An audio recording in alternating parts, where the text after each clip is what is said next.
Right now, sitting in your driveway or parked on the street, there's probably a machine that's costing you somewhere between $8,000 and $12,000 every single year. And I'm not talking about some fancy boat or RV. I'm talking about your car. Here's the thing though, most people have absolutely no idea how much their car is actually costing them. They think about the monthly payment, maybe the gas, and that's it. Meanwhile, they're hemorrhaging money on something that loses value the second they drive it off the lot. And the worst part? Nobody taught you how to think about this properly. Not in high school, not in college, nowhere. So you're making one of the biggest financial decisions of your life with literally zero framework for understanding what you're actually doing to your wealth. Today, I'm going to show you the real cost of car ownership, and more importantly, the rule that could save you literally tens of thousands of dollars over the next decade. My name is Rayhan, and I spend way too much time thinking about why smart people make terrible financial decisions. And if you're someone who feels like you're doing everything right, you've got a job, you're paying your bills, but somehow you never seem to get ahead financially, make sure to hit that subscribe button and give this video a thumbs up if this helps you out. Because here's what I've realized. The reason most people struggle isn't because they don't make enough money. It's because they're following advice that was designed to keep them broke. And nowhere is this more obvious than with cars. So let's start with a reality check. According to AAA's 2024 Your Driving Costs study, the average cost to own and operate a new vehicle in the United States is $12,297 per year. That's over $1,000 a month for one car. Now, you might be thinking, Rayhan, that can't be right. My car payment is only $450 a month. And this is exactly the problem. You're only thinking about the payment. Let me break down what that $12,297 actually includes, because this is where it gets really interesting. Here's what most people don't realize. Your car payment is actually the smallest part of car ownership when you factor in everything else. Let's take a typical scenario. You buy a $35,000 car with a 5-year loan at 7% interest. Here's your real monthly cost breakdown. Car payment, $693. Insurance, $175, and that's being conservative. Gas, $220, assuming 12,000 miles per year at current prices. Maintenance and repairs, $120. Registration and fees, $50. Depreciation, this is the killer, about $400 per month for the first few years. Add that up, that's $1,658 per month, nearly $20,000 per year for one car. And here's the thing, most households have 2 cars, so we're talking about potentially $40,000 per year just to have cars sitting in your driveway. Now, I know what you're thinking, but Rayhan, I need a car. I have to get to work. What am I supposed to do? Walk everywhere? Look, I'm not saying you don't need a car. What I am saying is that the way you're thinking about car ownership is probably destroying your ability to build wealth, and there's a better way. This brings me to the rule that schools never teach you. I call it the 10-3 rule of car ownership, and it's incredibly simple. Never spend more than 10% of your gross annual income on a car, and never finance for more than 3 years. Let me say that again because this is important. 10% of your gross income, 3 years maximum on the loan. So if you make $60,000 a year, you should be spending no more than $6,000 on a car. If you make $100,000 a year, that's a $10,000 car. And I can literally hear you through the screen right now. A $10,000 car? Rayhan, that's going to be a piece of junk. That's going to break down all the time. I'll spend more on repairs than I would on a new car payment. This is the lie that the automotive industry has spent billions of dollars convincing you is true, and it's complete nonsense. Here's the reality. A well-maintained used car from a reliable brand, we're talking Toyota, Honda, Mazda, even some American brands now, can easily last 200 to 300,000 miles. And guess what? You can absolutely find excellent used cars in the $8,000 to $12,000 range that have 80,000 to 100,000 miles on them. That means you've got another 150,000 to 200,000 miles of life left. But here's where the psychology gets interesting. We've been conditioned to believe that newer is always better, that having a car payment is just a normal part of adult life, that if you're not driving something relatively new, somehow you've failed. This is where it gets really interesting, because this mindset shift, this idea that you deserve a nice car, is one of the biggest wealth destroyers in modern America. Let me show you the actual math on this, because once you see these numbers, you literally cannot unsee them. Scenario A, the normal approach. You buy a $35,000 car. You put $3,000 down, you finance $32,000 at 7% interest over 6 years, which is the average car loan term now. 6 years. Your monthly payment is $544. Over 6 years, you'll pay $39,168. But remember, you also put $3,000 down, so your real total is $42,168. But wait, it gets worse. That $35,000 car, it's going to depreciate. A lot. In fact, according to Carfax, a new car loses about 20% of its value in the first year alone, and about 60% of its value over 5 years. So that $35,000 car is worth about $14,000 after 5 years. You've lost $28,168 in value. Scenario B, the 10-3 rule. Now let's say you make $60,000 a year. Following the 10-3 rule, you buy a $6,000 car in cash. Maybe it's a 2012 Honda Civic with 95,000 miles. Boring? Sure. Reliable? Absolutely. Over those same 6 years, here's what you do with the $544 per month you're not spending on a car payment. You invest it in a simple index fund, averaging 10% annual returns, which is actually lower than the S&P 500's historical average. After 6 years, you know what you have? $50,484. Let me repeat that. Instead of losing $28,168 on a depreciating car, you've gained $50,484 in investments. That's a difference of $78,652. And your 2012 Honda Civic, if you maintained it properly, it's probably still running just fine.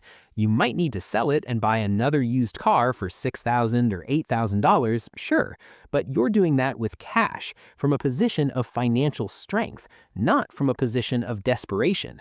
This is what most people don't realize. Every dollar you spend on a car payment is a dollar that's not working for you. It's not earning returns. It's not compounding. It's just gone. Now, here's the thing.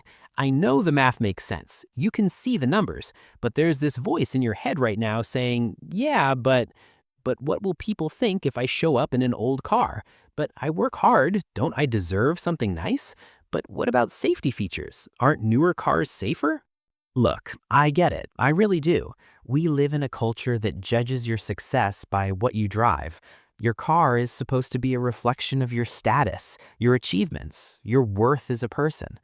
And this is exactly the psychological trap that keeps people broke. Here's what I need you to understand.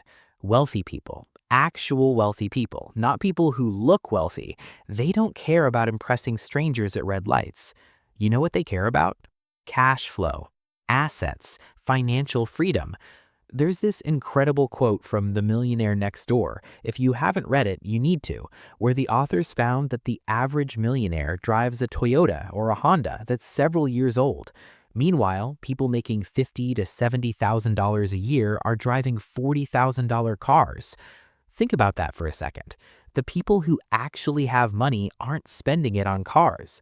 The people who don't have money are spending money they don't have on cars they can't afford to impress people they don't even know. And as for safety, yes, newer cars have more safety features, but a 2012 car still has airbags, anti-lock brakes, and stability control. We're not talking about driving a death trap from 1987. We're talking about a car that's maybe 10, 12 years old. Cars from 2012 onward are incredibly safe. The real question you need to ask yourself is this: what's more important, feeling impressive at the grocery store parking lot, or actually building wealth that gives you options and freedom in life? Now let's talk about the 3-year rule, because this is where people really get themselves into trouble. The average car loan in America is now 68 months. That's nearly 6 years. I've seen people take out 7-year car loans. 7 years. Here's why this is insane. For at least the first 3 or 4 years of that loan, you're underwater. You owe more on the car than it's worth. This is called being upside down on your loan. So if something happens, you lose your job, you need to move, life throws you a curveball, you can't even sell the car to get up under the payment. You'd have to come up with thousands of dollars just to sell it. But here's what's even worse.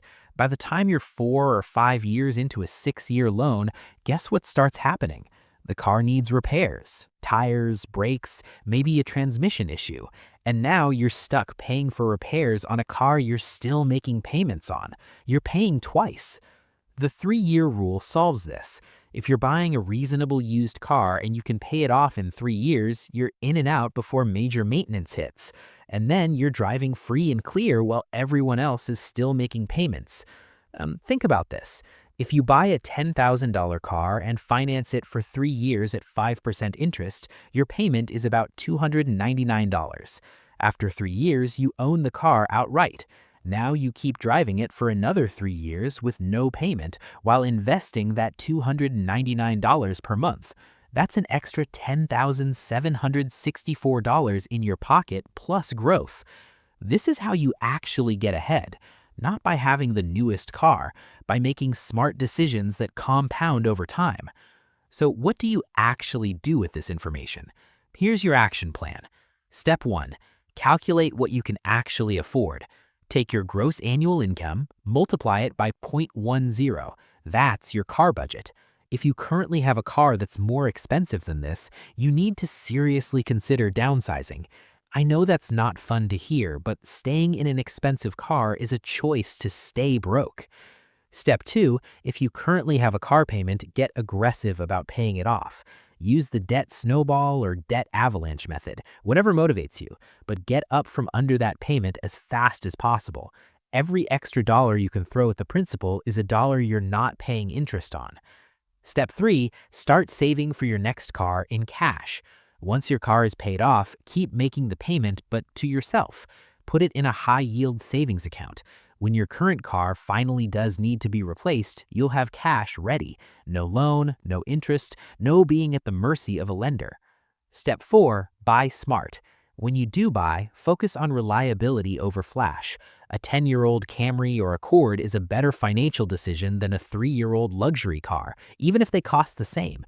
Do your research on Consumer Reports, check the Carfax, get a pre-purchase inspection from a trusted mechanic. And step 5, maintain it properly. Here's the thing, a reliable car stays reliable because you maintain it.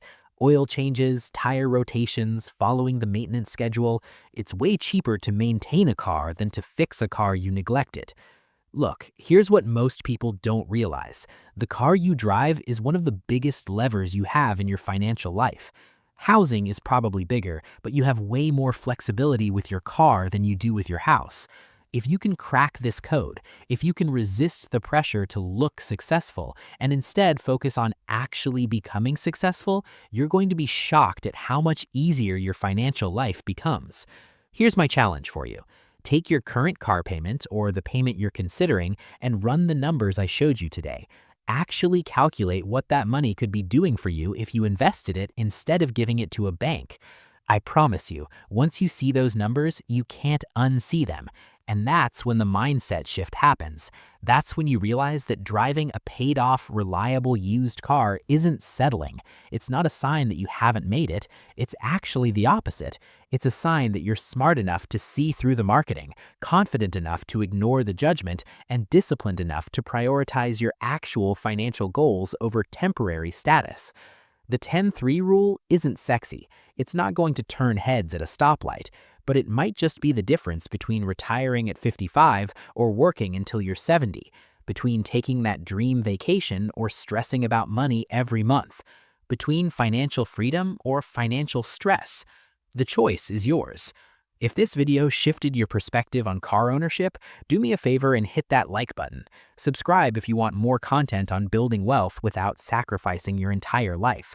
And drop a comment below. I want to know, what car do you drive? And are you following the 10-3 rule? I'll see you in the next one.